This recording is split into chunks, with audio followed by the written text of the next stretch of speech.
کی باتیں دل کو لگتی ہیں اور ایک دم من میں اترتی ہیں، لیکن میں آپ سے پوچھنا چاہوں گی وہ خواتین جو کہ ڈائیورسی ہیں اور کہیں نہ کہیں ان کا لنک ملتا ہے کہ ہوئی اس لیے ڈائیورس کہ خاوند کی جو مینٹل ہیلتھ تھی وہ ٹھیک نہیں تھی، فرسٹریشن بہت زیادہ تھا جس کی وجہ سے وہ ہاتھ اٹھاتا تھا، یا اس طرح کے جو معاملات جو نظر آتے ہیں اکثر، تو اس حوالے سے کیا کہنا چاہیں گے آپ ان خواتین کو؟ دیکھو، ایک خامد کو بھی کچھ کہنا چاہوں گا ضرور۔ اگر ہمارے اندر کوئی کمی ہے تو اس کو ٹھیک کرنے میں حرج کیا ہے؟ اپنے علاج کرانے میں کیا حرج ہے؟ بھائی لوگ نشے کا علاج نہیں کرواتے، لوگ گردے کا، پھیپھڑے کا، دل کا علاج نہیں کراتے، تو اس کا مائنڈ کا بھی علاج ہونا چاہیے۔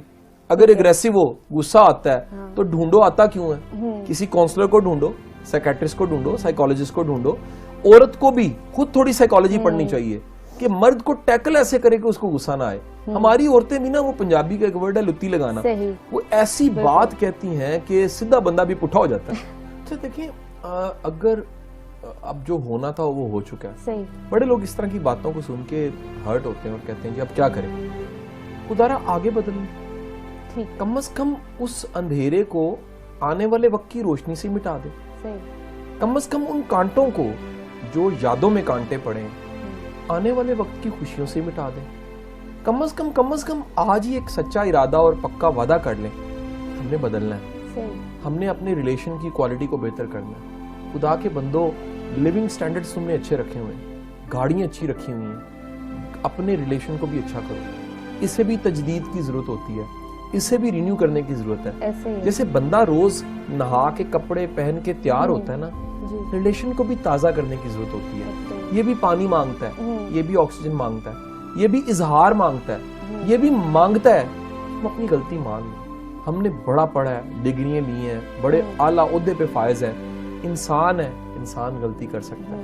جو انسان اپنی غلطی مان سکتا ہے نا، وہ ٹھیک ہونا شروع ہو جاتا ہے اس کا ریلیشن۔ پرابلم یہ ہوتی ہے کہ کوئی غلطی ماننے کو تیار ہی نہیں، ہر کوئی کہتا ہے تم غلط ہو، کوئی یہ ماننے کو تیار نہیں کہ میں بھی غلط ہو سکتا ہوں۔ جب آپ غلطی ماننے کو تیار نہیں ہے تو پھر نتیجہ کیا ہوگا؟ پھر نتیجہ یہ ہوگا کہ پھر ایک بندے کی ساری محنت، ریلیشن کمیٹی ہے، یہ کمیٹی آپ کی اگر طلاق کی شکل میں نکلی ہے تو یہ ایک بندے کی ناکامی نہیں، یہ دو لوگوں کی ناکامی ہے۔ اگر ایک بندہ آپ کی وجہ سے آپ نے بندہ ہار گئے ہو، کیا خوبصورت جملہ ہے کہ اربوں کی آبادی ہے، 7 ارب کی آبادی، اور اس 7 ارب کی آبادی میں ایک بندہ آپ کے لڑ لگتا ہے، پنجابی کا ورڈ ہے، آپ کے پیٹے پڑتا ہے، آپ اس ایک بندے کو نہیں سنبھال سکے، آپ سے زیادہ جاہل کون ہوگا؟ آپ کو اگر ایک بندہ سنبھالنا آتا ہے نا، آپ کو اگر انسان کی نفسیات پتہ ہے، یار اپنی میں کے بکرے کو ذبح کرو، آج اپنے اس میں کو ختم کرو اور خدارا اپنے ریلیشنز کو رینیو کرو۔ اگر ریلیشن رینیو کرو گے تو اس کا اجر ہے۔ خدا کے بندو، اگر کسی کی نااہلی کو تم ایکسپٹ کر جاتے ہو، اللہ اس کا اجر دیتا ہے۔ اگر تم کسی کی کم عقلی کو اپنی عقل سے مٹاتے ہو کہ یار میں عقل والا ہوں، چلو میں تو عقل والا ہوں نا، یہ عقل والی نہیں ہے، تو میں تو عقل رکھتا ہوں، تو وہ ایک بڑی شاندار مثال بنی ہوئی ہے کہ ایک بوڑھا تھا، وہ روز صبح سائیکل پہ ٹفن رکھ کے اپنی بیمار بیوی جس کا ذہنی توازن خراب ہو چکا تھا، ہاسپٹل میں تھی، اس کا وہ حال پوچھنے جاتا تھا، اس کو اپنے ہاتھوں سے کھانا کھلاتا تھا۔ وہ پہچانتی بھی نہیں تھی، اس کی یہ پہچان کہ یہ میرا خاوند ہے مٹ چکی تھی۔ تو 10 سال گزر گئے اس ہاسپٹل میں فیسیں پے کرتے ہوئے، روز جا کے اس کے منہ میں کھانا ڈالتے ہوئے۔ تو ایک دن ڈاکٹر جو ان سا بڑا سینئر ہے، وہ آ کے کہتا ہے کہ بزرگوں آپ کو 10 سال گزر گئے، تو پاگل ہے، اس کا تو ذہنی توازن ٹھیک نہیں ہے، اس کی یادداشت تو مٹ چکی، اس کو تو یہ بھی یاد نہیں آپ کون ہے۔ تو وہ بزرگ کہتا ہے مجھے تو یاد ہے یہ کون ہے، میں کیسے بھول جاؤں؟ اس نے میرے ساتھ دکھ سکھ دیکھے ہیں، اس نے میرے ساتھ تکلیفیں دیکھی ہیں، جب میں کچھ بھی نہیں تھا اس نے مجھے بنتا دیکھا ہے، اس نے تب ساتھ دیا ہے، تب مجھے ناشتے کروائے ہیں، میری ہر غلاظت کو اس نے برداشت کیا، میرے برے رویوں کو برداشت کیا۔ میں اتنا بے وفا نکلوں کہ آج یہ بیمار ہو گئی ہے، آج یہ مجھے پہچانتی نہیں ہے، میں اپنی آنکھیں پلٹوں، میں کیسے پلٹوں؟ خدارا اپنے اندر وفا کا جذبہ، وفا کتابوں میں نہیں ہوتی، وفا کے شعر سنانا کام نہیں ہوتا، وفا کی باتیں کرنا وفا نہیں ہوتا، وفا کر کے دکھانے والا کام ہے۔ اور ایک بات یاد رکھو، وفا بے وفا سے ہوتی ہے، کبھی وفادار سے نہیں ہوتی۔ عقل کم عقل کے ساتھ ہوتی ہے، بدصورتی جو ان سی خوبصورتی کے ساتھ ہوتی ہے۔ آپ نے اگر غلطی کو غلطی سے مٹانے کی کوشش کی ہے، آپ کو مبارک ہو، بڑے بیوقوف ہیں. غلطی تو عقل مندی سے مٹتی ہے. کیا بات ہے. کسی کی گستاخی تو جون سے ہے وہ شائستگی سے مٹتی ہے. کسی کے درد کو مٹانا ہے تو محبت سے مٹاؤ. کسی کی کم عقلی کو ختم کرنا ہے عجز اور انکساری کے ساتھ ختم کرو.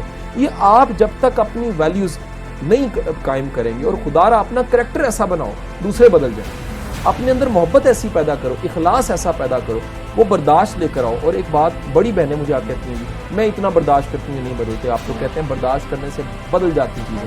میں کہتا ہوں خدا کے لیے اللہ کے لیے برداشت کرو، خاوند کے لیے برداشت نہ کرو، بیوی کے لیے برداشت نہ کرو، اللہ کے لیے برداشت کرو گے. جب تمہیں یہ یقین ہوگا کہ میرا اللہ دیکھ رہا ہے، میری برداشت کو میرا اللہ دیکھ رہا ہے، میرے صبر کو میرا اللہ دیکھ رہا ہے، تو اللہ اجر بھی دیکھ رہا ہے.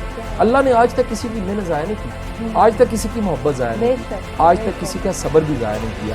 تو جو صبر کا میٹھا پھل کھانا چاہتے ہیں ان کو تو برداشت کرنا چاہیے. ان کو تو یہ کمیٹی آرام سے نکلے گی. اور اس کمیٹی کی سب سے بڑی کامیابی یاد رکھنا، ریلیشن کی سب سے بڑی کامیابی اولاد کی کامیابی ہے. اس سے بڑی کامیابی کوئی نہیں ہے. اگر آپ کے لڑائی جھگڑوں کو آپ نے سنبھالا، ریلیشن کو مینٹین رکھا، ایکسپوز نہیں کیا، کلیشز کے باوجود، پرسنالٹی کلیش کے باوجود، پسند نہیں تھی بیوی، سب چیزوں کے باوجود، آخر کار آپ کی اولاد کامیاب ہوگی. آپ کو مبارک ہو، آپ کامیاب ہو گئے. لیکن آپ کی عقل کی انتہا تھی، عہدوں کی انتہا تھی، پسند کی شادی تھی، سب کچھ تھا، اولاد رولنے لگ پڑی. بھائی آپ سے ہمدردی ہے پھر ہماری، آپ سے زیادہ ناکام شخص کوئی نہیں.